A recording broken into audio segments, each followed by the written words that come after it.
Okay guys, now we're going to be doing the division law, right? We're still in the section on exponents and we're now going through the laws. We first did the power of zero law, then we did the multiplication law. We're now doing the division law before we go into the power law. So the division law, let's start by stating the law. We have x to the power of m divided by x to the power of n, and this is equal to x m minus n, right? So it is important here, m can equal n, but it doesn't always have to, but the x's have to be the same, right? So let's go through an example. X to the power of 5 divided by x to the power of 3. So that is x times x times x times x times x divided by x times x times x. The dot simply means times. Let's expand this out. We've put the 5x's on the top and the 3x's on the bottom, and we know that they just cancel each other out because they are like terms, right? Cancel out 3 on the top and 3 on the bottom. So we're left with 1 on the bottom. And this is the same as x to the power of 2, which is the same as 5 minus 3. So this is showing that that law goes from this here, x to the 5 divided by x to the 3 to x5 minus 3. This is really just an extension of the division law, of the multiplication law, except now we have a negative number. Let's have a look at some examples. What is x to the 12 divided by x to the 4? We know that that is equal to x 12 minus 4, which is equal to x to the 8, right? But like I was saying, this whole thing could be written like x to the 12 times x to the negative 4. And then we simply have an extension of our multiplication rule where we go x to the 12 plus negative 4. And that is equal to x to the 8. Exactly the same. So our division law is simply an extension of our multiplication law. What about x to the 100 divided by x to the 34? Right, so this is equal to x 100 minus 34. And that is the same as x to the power of 66.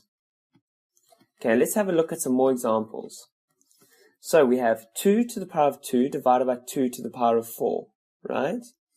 So this is the same as 2 to the power of 2 minus 4, which is the same as 2 to the power of negative 2. What is 2 to the power of negative 2? We know that is the same as 1 over 2 squared, which is the same as 1 over 4, which is equal to 0.25. But that should be fine. Even that would be okay. What about 2 to the power of 3 divided by 3 to the power of 2, or 2 cubed divided by 3 squared? Because these are not the same, we can't, unfortunately, do anything with the powers here. Because that x and that x, these are not the same. There's a 2 over here and a 3 over here, and 2 does not equal 3. So here we have to go, what is 2 to the power of 3? That is 8. And what is 3 to the power of 2? That is 9. And that is our answer, 8 over 9. What about 10 to the power of 3 divided by 10 to the power of 2? That is simply equal to 10, 3 minus 2, which is equal to 10 to the power of 1, and that is the same as 10. What about x squared divided by x to a half? Okay, that is the same as x 2 minus a half, right?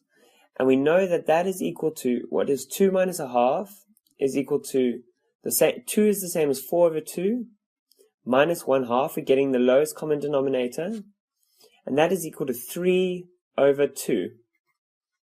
So x to the power of 3 over 2. What about x to the power of 3 over 4 divided by x to the power of 1? We're going to do the exact same thing. We're going to say x to the power of 3 over 4 minus a half, right? And that is equal to x. What's it to the power? Let's go 3 over 4 minus 1 half. Let's get the lowest common denominator, 4. 4 minus 2 over 4. And that is equal to 1 over 4. Right? So that is the same as x to the power of 1 over 4. Okay. Let's try some more examples. What if we were to say x to the power of 3 over 4 divided by 4 to the power of 2? Now for this one, we can work this out, but you can tell that 4 is the same as 2 squared. So what if we were to change this to 2 to the power of 3 divided by 2 squared?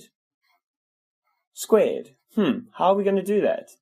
Well, we're going to use power laws, which is in the next video. So we've just done the division law. And at the end of each of these videos, I'm going to again show you this, where you can pause it and write these equations down. But this is the whole section on exponents. We first learned about a base and exponent. We did some work on scientific notation. We previously did the multiplication law, the zero law. And now we've just done the division law, and we looked how closely linked these two are. Now we're going to go on to the power laws.